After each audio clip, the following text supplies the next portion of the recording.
Hello, everyone. Today, basically, we will look into how this ATL skills in IBPYP is a shared responsibility of the entire teaching community. Let's try to understand that.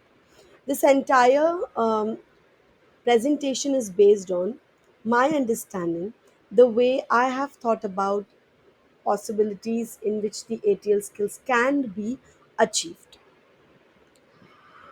So, as an educator, everybody is just confused, or few of them are confident enough of whatever they are doing with respect to ATL skills. How are they trying to achieve it throughout the uh, grades and in all the units? Now, let's understand, if you are confused, what are the few steps you need to take ahead? If you're confident enough, it could be a checklist for you to see and a reflection for you to check whether you are on the right track or no. Moving ahead, these are the different ATL skills. There are five, and each skill have a sub skill in them, which needs to be achieved throughout the PYP journey. So it is grade across, it is uniform, and it is also subject across to be achieved. Let's go ahead to understand this. Now, what is the process of bringing everyone on board? Whether you are a homeroom teacher, you are a specialist teacher, or an event organizer. One important thing, everybody together will have to come and discuss about the grade level expectations of subskill. We need to identify that based on the maturity level of the students. Clear subjects responsibilities, and after identifying if you have bifurcated all the sub skills in all the grade across 1 to grade 5, then look at grade 1 and then check out of all these whatever we have shortlisted to be achieved in grade 1 based on the maturity level of the students, what responsibility can be shared by the other specialist teacher or the event organizers also to develop the ATL skills among the students. Later on, you need to focus on which skills can be taught explicitly and which can be taught implicitly in your entire academic year. One more thing you need to focus on is after the teaching, one, identification, bifurcation, sharing responsibility, teaching it explicitly and implicitly. How is that you will know whether the skill is achieved by the student or no? So there comes the evaluation, the assessment. It could be self, peer, or teacher. And then later on in the unit of inquiry, check the cross subject connection of the ATL skills. Let's understand this step by step with a few examples. The very first thing is sub skill identification for each grade. Here you can see the skill is communication, and I have shortlisted a few sub skill and how it differs from grade to grade based on the maturity level of the student. You need to do this with each and every skill and the sub skill. How it is going to look like in grade 1, grade 2, grade 3, grade 4, grade 5. You will have to sit together and identify them. This is the first step of the entire process of making ATL live in your PYP section. The next thing is, now after you have identified that these are the skills which grade 1 learners will be learning throughout the academic year. Okay, later you have to check with the specialist teacher how exactly the specialist teacher is going to contribute each and every to build that sub skill in the students.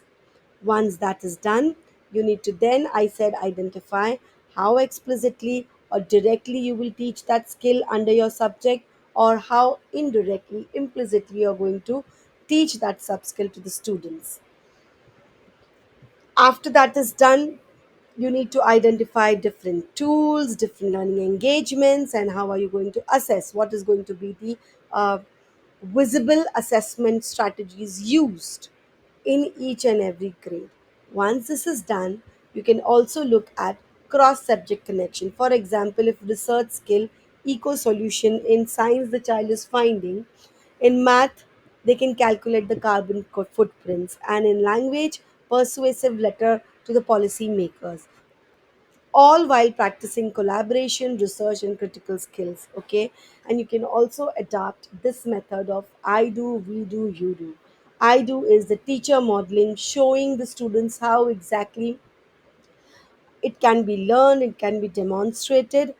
We do is creating a learning engagement where they are doing it in a group or with the help or support of a teacher, and you do is independent display of skills by the students. Moving ahead, there should be assessment, as I said, self, peer, and teacher, so that you know where you stand. These are the few examples. One is I can statement can be used for each and every sub skill.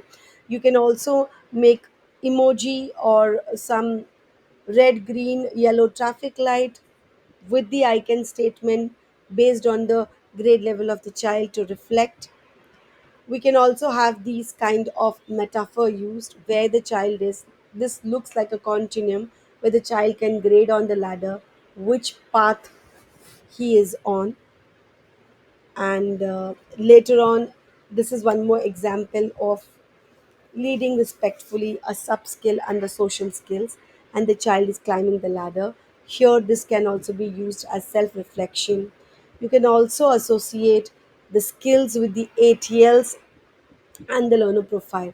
How exactly the skill is going to look like if we are focusing on social skills. How it is going to look like when a child is a communicator, when he's caring, when he's open minded.